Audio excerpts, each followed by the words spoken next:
Strákar, þið eru ævintýramenn, leika ykkur á fjórhjólum alla daga en segja okkur frá þessu ævintýri ykkar þar sem að þið keyrðu frá Reykjanesi út á Fonti. Já, við erum búin að vera með draum í 15 ár að taka Reykjanestá og út á Langanestá undir sólarhring. Ég man eftir því þegar maður var í Hesthólmi í gamla daga þá voru menn að taka þetta á 30 dögum og mér fannst að á fjórhjóli þá hlýtum við geta tekið þetta undir sólarhring. Þannig að við erum búin að vera í mörg ár að hugsa þetta. 2019 fórum við smá hópur og vorum í 3,5 dag að fara þessa leið. En núna ákváðum við í fyrra að negla þetta og við tókum okkur saman og byrjuðum að skipuleggja. Og þetta er náttúrulega hellingsskipulagsvinna. En við erum í hóp sem er að ferðast landið og köllum okkur Melrakka. Og við erum tengdir Akstursjótafélagi Suðurnesja. Og við höfum verið að fara 30 til 40 saman landið. Stóra ferðir, 3-4 daga ferðir. Mikið skipulag og annað, þannig að við erum svona orðnir nokkuð brattir í því, vitum hvenær og hvað þarf að gera ef eitthvað bilar og slys og annað. Og þannig að við byggð á þessu reynslu þá ákváðum við að teikna þessa ferð upp. Og hugmyndin var að byrja á Tánni, á Reykjanestánni, við Vitan gamla þar, sem er akkurat táin. Og þetta er kannski ekki alveg rétt það eru svona aðeins línuvegir og annað sem við fórum, en við náðum þannig séð að þvera landið horn í horn án þess að fara mikið í malbygg, en og malbygg er versti óvinur fjórhjólsins af því að dekkin eyðast svo hratt upp. En þegar við vorum komnir á Norðausturland, þá var bara svo þykk þoka sem við vorum ekki búin að reikna með og við ákváðum að stytta okkur leið og fara malbygg inn á Vopnafjörð og svo þaðan út á Font. Hugmyndin var að ná þessu undir 24 tímum og með því að hugsa og spekulera og keyra varlega og svona halda dampi, þá náðum við þessu á undir 22 tímum. Þannig að markmiðið náðist.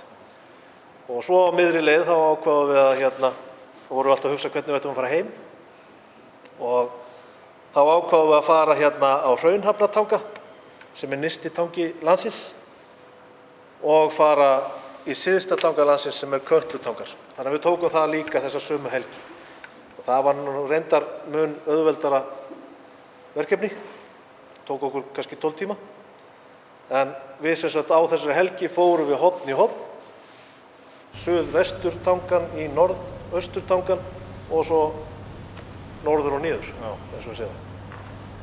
Og hvernig svo að þegar maður er komin á áfangastað, hvernig er tilfinningin þegar þið voru komin á Font?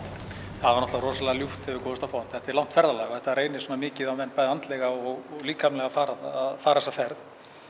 Og eins og ég sagði áðan að það var mikið skipulag fyrir ferðina og hluta því var að komast þetta örugglega, að aka varlega og hluta því líka að vera í góðu samskipti. Við vorum allir tengdir saman í ferðinni og gátum svona heyrt í hvor öðrum og hvernig mönnum leið og hvort það var ekki allt í lagi með mannskapinn. En það var að segjast þess að það svona var spennufall þegar við komist á leiðarenda, enda búin að vera, má segja, rúma sólarhring á hjólunum. Frá því leggjum að stað upp út á Reykjanes og þangað til að við erum komnir á hvíldarstað eftir að hafa farið út á Langanes. En Sævar, þú varst eitthvað að trufla ferðina í byrjun, eða ekki? Já, ég sá sem að var til þess að við vorum 22 tíma en ekki 20. Þannig að bilaði hjá mér hjólið og við erum varið við bíluna, þannig að við sáum það að við gátum ekki gert við hana. Þannig að við fengum sent hjól á Laugarvatn sem var svona varahjól sem ég kláraði svo ferðin á. Þannig að ég á aðeins skömm í hattinn fyrir að hafa tafið ferðalagið. Voruð þær að skamma þig? Já, létum aðeins heyra það.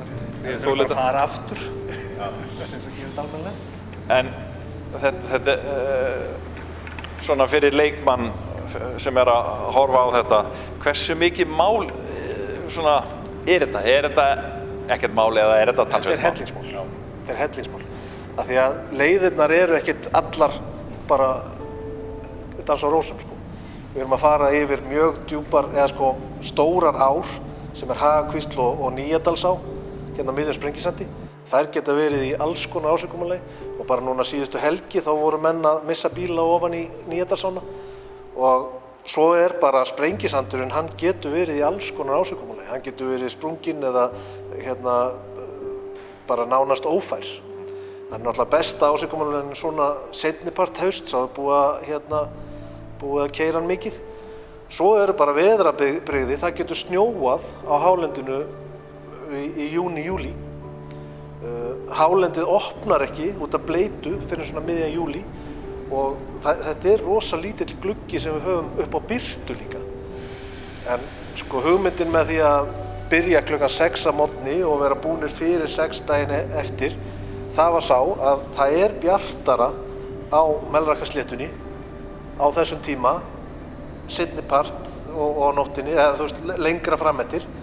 Þannig að ef við leggjum af stað 6, þá erum við í bjartari, höfum við bjart lengra. En svo náttúrulega lendum við í því að það alveg svarta þoka. Og það var náttúrulega kannski eitthvað sem við vorum ekki búin að setja inn í reikninginn. En svo náttúrulega þarf líka að hugsa að þú 24 klukkutíma vakandi. Þú getur lent í alls konar, við erum nú búin að vera í 14 ári í þessu og við erum búin að lenda í alls konar vesinni, bæði slysum, bileríi. Við vorum rosalega heppnir í þessari ferð, ég bara segi ekki annað. Af því við erum að halda hraða, við erum að ná kannski 90-100 km hraða þegar mest Og þannig að mindsetið, eins og Grímsey segir, þú þarft að vera með hausinn bara skrúaðan á alla leiðina.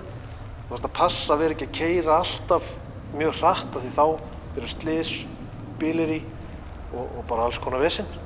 Þannig að þetta hugsun frá því klukkan 6:40 til klukkan 04:50. Fór löggan í hópnum yfir þetta í skipulaginu? Já, við hafa farið í þetta alveg í bak og fyrir og það aldrei gaman að því að vinnur okkur á Facebookinni þessu að lögreglan vera að elta þá félagana. Ég enda náttúrulega miðið hóp og stundum verið fremstur en já, þetta skiptir gríðarlega miklu máli að fara varlega og bara hugsa öllum öryggisatriðum og eins og sagði áðan að það svo mikilvæg samskiptin milli okkar, við vitum alltaf hvar við erum bara sjálfur í höfðinu. Erum við þreyttir, þá stoppum við bara og tökum smá slaka á því. En eins og Beggi sagði líka þessi undirbúningur hjá okkur, þó hefur kannski verið mikið að gera hjá okkur í vinnu og annað, en undirbúningurinn lykilatriði og vera líka með eitthvað plön ef eitthvað kemur upp á leiðinni. Sævar, þú nú vanur að keyra mikið rútukallinn og leigubílstjóra sonur. Var eitthvað sem kom á óvart? Þið lentu í einhverjum æfingum að hittu ykkur á leiðinni og þurftu að hjálpa einhverjum? Já, við kom okkur mest á óvart að hitta rafmagnsbíl upp á miðju Sprengisandi sem var ekki alveg viss hvort hann hefði það alla leiðina norður en hann langaði að prófa það og hann var búinn að skera dekk hjá sér. Þannig að við vorum ábyggilega í rúman klukkutíma að hjálpa honum. Það tókst nú ekki betur en það þurfti að fá sent dekk úr bænum. Það táði okkur náttúrulega líka en maður skilur engan eftir Sprengisandi Já, maður skilur engan eftir sem í nauð. En hvernig þú svona vanur að keyra mikið, hvernig var að halda sér vakandi í 22 tíma? Ég verð nú eiginlega viðurkenna það og fékk svona pínu skömm fyrir það líka að þegar við sá Bakkafjarðarskiltið þá sagði ég við strákana að ég þarf aðeins að stoppa og þegar þeir snéru við og fundu mig hrjótandi út í kanti þá leistum við ekkert á þetta en ég náði 10 mínútna powernappi. Þetta hafðist fyrir rest. Beggi hvor lengi á leiðinni? 21:50. 21:50 segir hann var með skeiðklukkan í gangi allan tíman. En Ísland magna land, ekki stórkostlegt að fara svona ferð og sjá landið á þennan hátt? Þessa leiða þá? Jú, það má náttúrulega segja að þetta sport sem við erum í ákveðin forréttindi. Við erum að ferðast hálendið og erum að sjá okkar fallega land og öll þau svona litbrigði sem í landinu og við erum svona auðveldara og fljótara með kannski að fara yfir stór svæði og kannski sjá meira heldur þeir sem eru kannski að fara skjótast við Sprengisand. Við tökum kannski einhverjar hliðarleiðir, skoðum einhver falleg græn svæði eða einhverjar andstæður í landslæginu.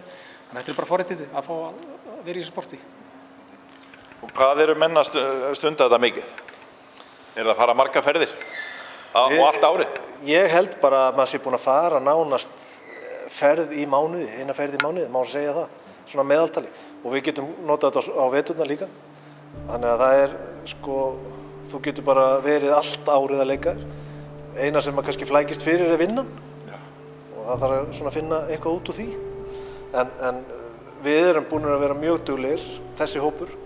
Það eru komnir hátt í 100 hjól hérna bara í Reykjanesbæ og 100 manna hópur sem er að skipuleggja ferðir saman og græja og gera. Og við erum til dæmis núna á sunnudaginn ætlum við að fara út í Seltjörn í smá svona með krakkana og grilla pulsur og taka smá rúnd kringu það og svo ætlum við að fara miðjan september, þá förum við Arnarvatnsheiði og Sópadaskar sem kallast hérna, það er í Dölunum, Grímsi þekki það nú betur, og hérna Langavatnið og þar eru komnir 20 manna hópur sem ætlar að fara með, 2 daga ferð.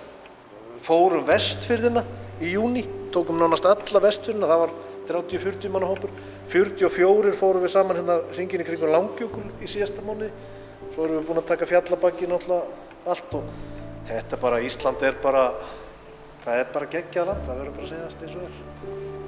Og hvað er eitthvað næsta markmið? Ætlið að fara hina leiðina?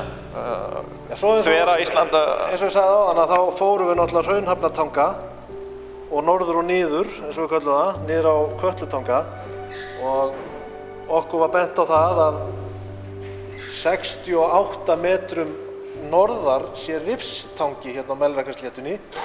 Ég held að þetta sé einhverjar erjur milli bænda þarna, en við tökum þátt í því og næsta verkefni verður að taka Rifstangi, Kötlutangi á undir, 12 tímum og svo langar mig að fara, og við erum búin að tala um það í nokkur ár, að fara hérna út að Lóni hérna eða við Seyðisfjörð og út á Látrabjarg og fara þá alveg þvert yfir landið.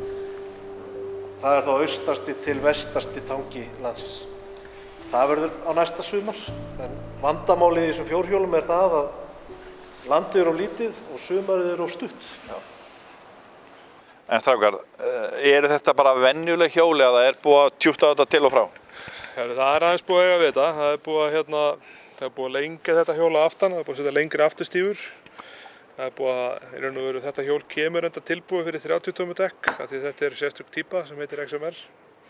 Það er svona öflugasta hjólið sem maður selja hjá Can-Am. Það er reyndar ekki allir sammála, en já. Og það er pólitík í þessu líka? Já. Það er búið að setja á brettakanta svona, því að það er komið að það breið dekk að svona verði ekki haugskítugur. Það er í reiskúpling, mjög öflug kúpling. Það er komin reymið á buggibíl. Það er búið að taka það er búið að tölvuforrita þannig að það er búið að gera það afl meira. Svo búið að bæta við GPS, það er búið að bæta við alls konar búnaði. Bara hít í handtöngum, hít í sessu, auka bensíntanka, það er búið að gera allt fyrir þetta sem hægt er að gera. Talandi um bensín, hvernig er það á svona langri leið? Þetta er náttúrulega bara hluti af planinu hjá okkur að vera með bensínstöðvar á reglu á leiðinni, en eins og í þessari ferð þá vorum við mjög vel búnir. Við erum flestir með kringum 40 lítra aukatanka á hjólunum. Svo erum við eins og hjá Sævari, við erum með aukatankan aftan, þannig að við erum kannski með 55 lítra aukalega og það er búið að reikna út alla vegalengdir. Þannig að við tryggjum það að við komist alltaf hvern legg fyrir sig. Hvað er svona hjóla eða á 100, hvað segir maður? 1500. 1500? Já. Svo þarf að vera skófla þegar þú festir í skóflanum og veturnar. Hún er tilbúin í það. Ljósabúnaðurinn þarf að vera alveg upp á 10. Svo er dýrasti aukaluturinn, hann er hérna. You never walk alone. You never drive alone. Það passar í þetta. Ef þetta rútu þá er það mjög oftið. Eigið þið ykkar uppáhaldsstaði? Hvað er fallegast á þessu stóra mikla landi? Ég til dæmis tók mjög skemmtilega ferð hérna með Gunnar Ásgeirssyni hérna í vetur. Það fórum við yfir Drangjökul og Stengisfjarðarheiðina og yfir á Drangjökul og niður í Reykjadal niðri. Það er algjörlega ófært þar á veturna nema á almennilegum tækjum. Við vorum á beltum, gátum sett beltabúnaði í staðinn fyrir hjólin. Og það var alveg dýrlegt að vera þar tveir saman í einhverjum firði, bara í sundlaug. Það var alveg geggjað. Það er svona moment sem fær maður til að elska þetta. En þú Grímsi?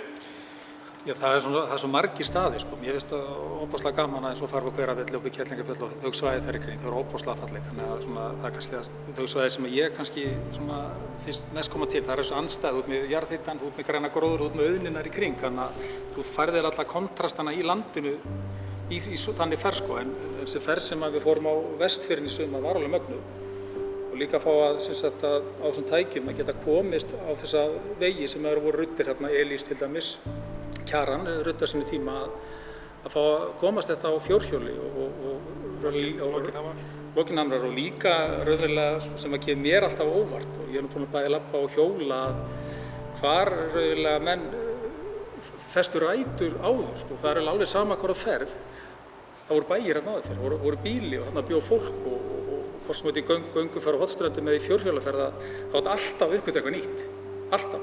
Þetta landið að koma okkur endalaust óvart og því leggjum við gríðarlega mikla virðingu á það, mikla áherslu á það að raunverulega ganga vel landið. Þetta er perla sem við verðum að passa upp á og það er forréttindi að við getum fengið að ferðast þessi svæði og sjá allt þetta. Það er ekkert allir sem að hafa upplifað það væntanlega sem við erum að horfa á, sko. Bæði að vetri og sumri. Beggi, átt þú þinn uppáhalds stað á Íslandi? Fyrir vini mína þá verði ég auðvitað að segja Mælifellssand. En ég á eiginlega bara marga staði. Sko, Gæsavatnaleiðin er algjör perla. Ótrúlega fallegt svæði, langir sandar og hérna bara alveg geggjað landsvæði og kuldinn frá jöklinum og fara niður Eyjafjörðinn, það er alveg geggjað. Ég bara segi öllum sem fara að Sprengisand þá átt að fara inn Laugafell og niður í Eyjafjörð. Vandamáli við það að það opna mjög seint.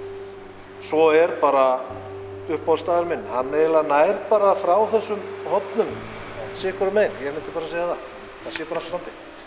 En Mælifellssandur var í mörg ár geggjað, það er geggjað að keyra Mælifellssandinn og hérna þetta svæði hérna Fjallabaki.